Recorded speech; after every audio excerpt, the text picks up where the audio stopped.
A Widower's First Year by John Crawford. Thursday, June 18, 2015. Entry number 9. I guess grief can do that. I went to bed Tuesday night and got out of bed Thursday morning. I swore I heard Betty say, "Enough of that, John." And I got up and going. I trimmed the beard, I took out the garbage, I went to the library and read a short story by Raymond Carver. In the past, I introduced his writing to Betty and she liked him. A number of years ago, I bought a book of his and suggested it as a gift for Betty's niece Katie. Betty liked the idea. Today I realized that I missed naming Michael W. in yesterday's post as a significant person in Betty's life and one who has been supportive to me. Michael W. had a relationship with my Uncle Bill in the 70s for a number of years. Several years ago, I contacted Michael, and we've been in touch ever since. Betty and Michael have communicated via Facebook and phone. The friendship and love that developed between them is a testament to their respective judge of good character. Betty would click on like to Michael's numerous posts, and Michael would send private messages when he wanted to elaborate on something for Betty. Betty appreciated that. Michael was Betty's shaman. He sent a great deal of positive energy during the past 9 months while Betty was ill. We were hoping to go down to Florida this summer and visit with Michael. It would have been the first time Betty and Michael ever met, though I have a strong feeling they have met in a previous life. Friday, June 19, 2015. Entry number 10. Stop thinking that. The last film Betty and I watched together before being admitted to hospital was a Nicholas Sparks movie, and if she had known, she couldn't have planned it better. Betty loves and loved anything having to do with romance. Jesus, that hurts, writing that. As C.S. Lewis said in A Grief's Observed, the memory is like a red-hot jab. John says, "It hurts when I think that. What can I do?" Betty says, "Stop thinking that." Shortly after we purchased the Saturn car, Betty and I decided to take a road trip to Miami, Florida, early 2000s. As Betty said, and or sung numerous times on the way down, "Going to Miami."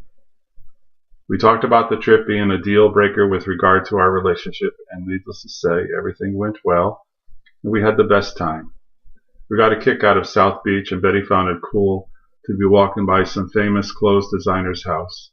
She knew who it was, but now I don't remember. It was really hard writing today. I just don't want to believe our time on earth is over. At least for now. I miss her so very much.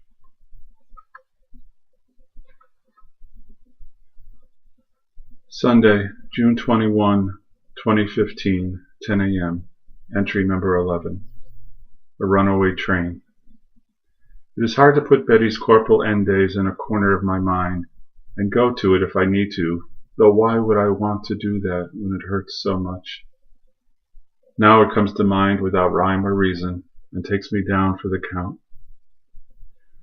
During Betty's last hospitalization, her body tried so hard to overcome what was to become the inevitable, and she will forever be an inspiration to me and I hope others.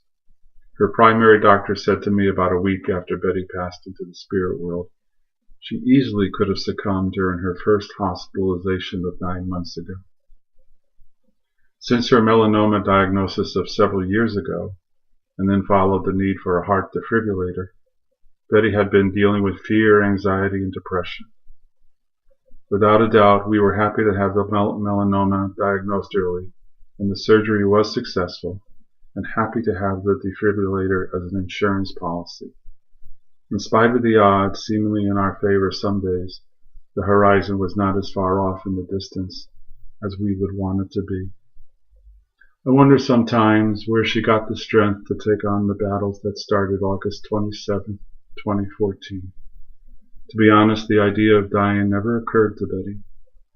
Betty's last corporal 3 weeks, she may have known something was up, but before her consciousness succumbed to her body's decline, she did not bring up death. We remained positive and prayed. I certainly wasn't going to bring it up. There had been a couple close calls in the past 9 months, and why not another one? Why not another one? I cry and know I have to stop writing for now, but one last and very important behavior of Betty's.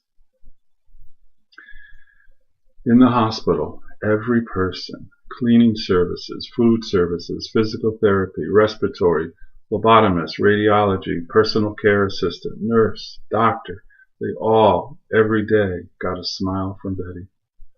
Often she would say to the healthcare team, "You do what you have to do to get me better, please." I can't wait to see Betty and tell her again how incredibly proud I was of her and how inspired by her will to live. But of course, she knows. Love and peace, John.